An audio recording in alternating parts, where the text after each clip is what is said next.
Okay, welcome to a lecture on development, or the thing that you do in your organization. So the development industry is an enormous world of literally billions and billions, hundreds of billions of dollars are invested in it every year. So where did this idea of development come from?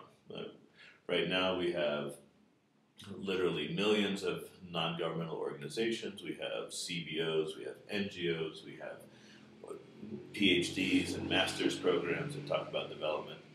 But if you go back 100 years, this didn't exist. So where did development come from? Where did this idea emerge? Now this has implications for where we're going to go next in some of the other video clips where we talk about some of the paradigms, the trends, and then we move more specifically into the readings that you're going to be doing. But these are three crucial dates that sort of discuss about where the idea of development came from. Now, for centuries, there has always been this sort of idea of societies that are more advanced or less advanced than other societies.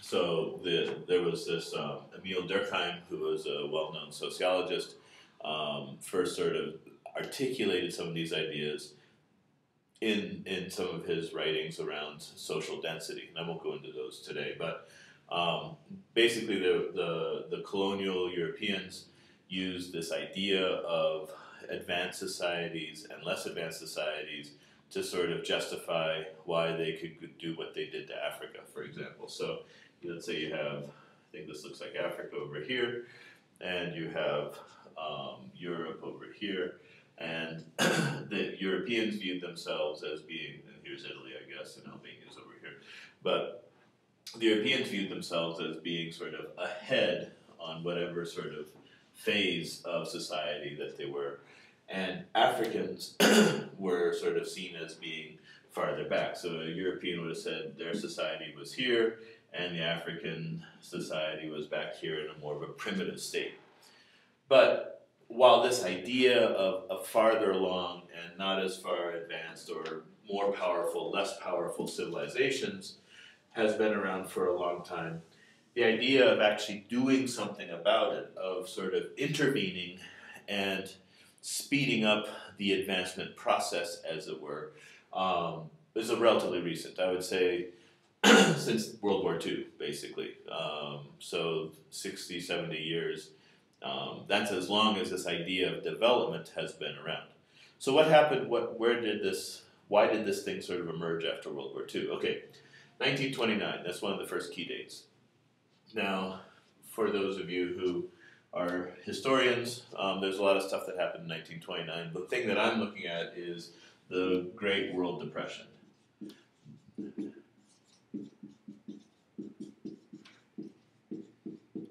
And you don't have to be able to read that, but if you look really close on your screen, you can probably see it. So the Great World Depression, 1929, stock markets collapsed.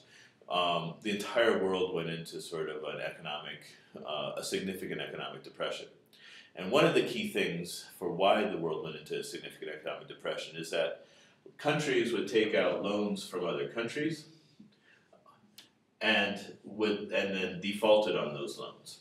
And there was this big network of mutual loans and defaults that happened that contributed to this great collapse. So for example, country A takes out a whole bunch of money from country B, and country B, along comes country B saying, hey, can I have that money back? Country A says, sorry, I don't have it anymore. Suddenly country B is in economic trouble, right? It's sort of like if you loan $10,000 to one of your friends, and you expected that money back, and then the friend came back and said, sorry, I don't have it anymore. You've just lost $10,000. So this happened with a whole network of countries, and this whole collapse that led to the 1929 depression gave rise to this idea that what we need, or what is needed, is some sort of global monetary fund that would make sure that countries don't default on their loans. And it happened a lot later, but the idea was planted here in 1929. Then there was a couple of world wars that were happening in between. things were sorted out, but 1929 basically led to the emergence of what is called the International Monetary Fund, the IMF. This is and their primary role is to make sure that that countries do not default on their loans, and there's a whole set of things they do for it. But this is one of the major players in international development. Okay, what 1945? Why is that important for this idea of development? Well, 1945, World War II ended, and I'll draw the map of Europe again. Here's the map of Europe. Here's Italy. There's Albania. Okay. Don't try to draw this at home, but this would. So 1945, World War II was ending, and people were starting to look like what's next. This was the second major war that has happened with Germany over the last 30 years at this point, and one of the things that the military historians and people are starting to realize is that World War II was actually a result of a lot of the economic hardship that Germany experienced after World War I. So World War I happened. All of the winning countries basically piled on Germany, took all of their enforced tribute, reparations for the war, and sank Germany into the sort of economic depression. And that resentment and that economic depression gave rise then to Hitler and Nazism and World War II. So now they're looking at what happens after World War II. And there was a general called George Herbert Marshall, or Marshall, who came up with a new, relatively unusual idea. He said, so here's Germany, they're about to lose the war. He said, instead of imposing reparations on Germany, a sort of a punishment because they lost and now they have to pay for the cost of the war, he said, what we need to do is we need to stop this sort of intervention of sort of resentment and economic depression by rebuilding Germany, and to a large extent rebuilding all of Europe, because Europe had been sort of war-torn at this time. So Marshall proposed this plan, and it was called the Marshall Plan. And it was a 4-system strategy, or had 4 dimensions, the Marshall Plan. It was, how do we rebuild Germany? We basically we invest millions and billions of dollars into infrastructure, so all of the roads, all of the buildings that had been bombed in Germany and across Europe, so we rebuild those. We invest in technology, meaning we upgrade the technology in the factories, in the services that are there, communications. We increase that technology. We provide training. So all of these young people who are out of work or who are coming out of the army, we provide training in the technology and the infrastructure, and we provide credit. So this 4-pronged approach was the basis of the Marshall Plan. Now, when I do this lecture with my students, I usually say, and then, everybody agreed to this, right? And everybody nods their head. And then I say, nope, gotcha, because this idea of the winners, basically is what he's saying. The Marshall was saying that the winners, the United States, Great Britain, and all of those other random little countries, they were going to give money to the losers to rebuild themselves. And this had never happened before in any war, after any war, until the Marshall Plan.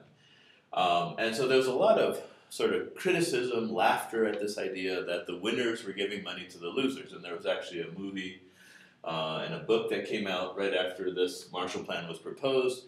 It was called The Mouse That Roared, and it was basically based on this idea that a small, impoverished European country was going to declare war on the United States so that after they lose, the United States would give them lots and lots of money. So there was a lot of, so it wasn't by any means readily accepted. But Marshall pushed it through. And it worked. It succeeded beyond wildest imaginations. If you look at Germany Germany is the number 3 economy in the world. Europe has the highest standard of living of any region in the world. So the Marshall Plan, this reconstruction of Europe, succeeded spectacularly, and this was also unusual. But we have this blueprint. We have this blueprint of this works. If you provide infrastructure, technology, training, and credit, you get spectacular results. Look at Germany. Now, as I said, billions and billions of dollars were invested in the rebuilding of Europe. So how was this money managed? It wasn't like just the United States and Great Britain started trolling along the streets, tossing out money to, projects and building and whatever. So there was a creation of a global entity that was going to manage all of the money that was coming in for the reconstruction of Europe. And it was originally called the Bank for the Reconstruction of Europe. It was something along those lines. But later on, it got renamed the World Bank. So the World Bank was the first entity that was set up to channel large amounts of money from rich countries into the reconstruction of Europe countries, focusing on these 4 sort of dimensions. So this is also where the World Bank emerged. So the World Bank and the IMF tended to emerge. They came out of different forces, but they ended up being very quickly combined because the World Bank gave out the loans, and the IMF made sure that the countries paid them back. So there was these 2 major entities who are still significant players in the international development world came out of this era.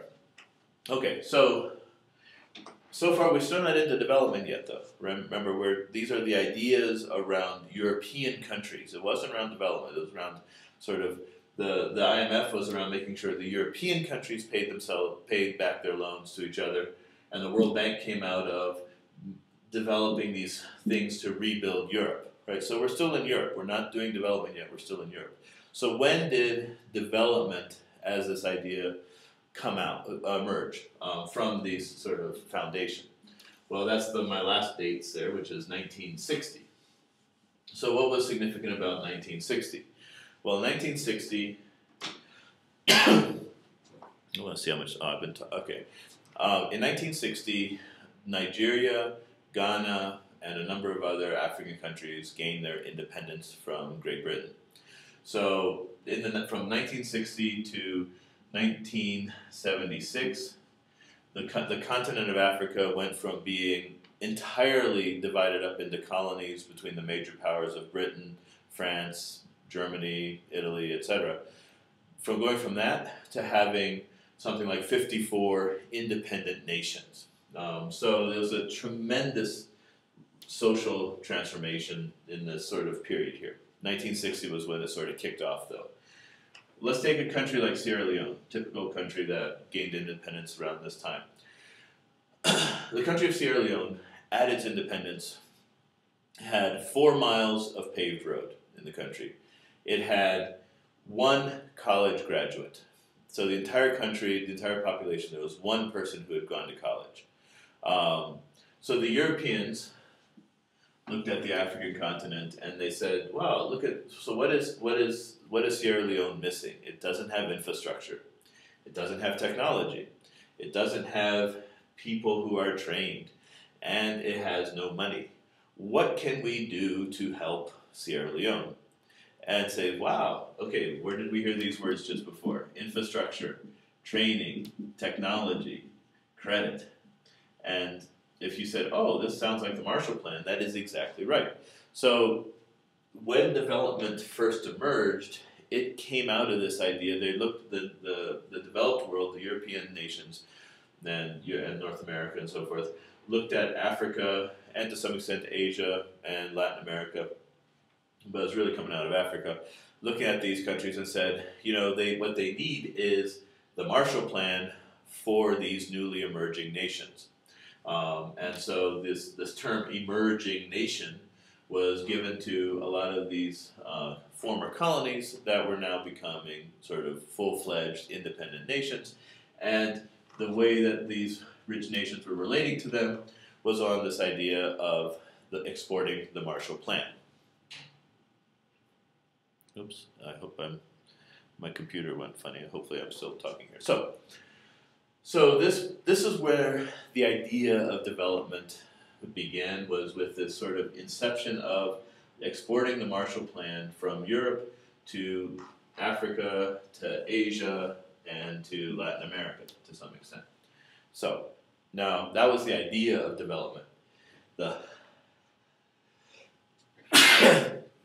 We still have, in other video lectures, we're going to deal with the question of why, the motivations of development. Why would the countries do this?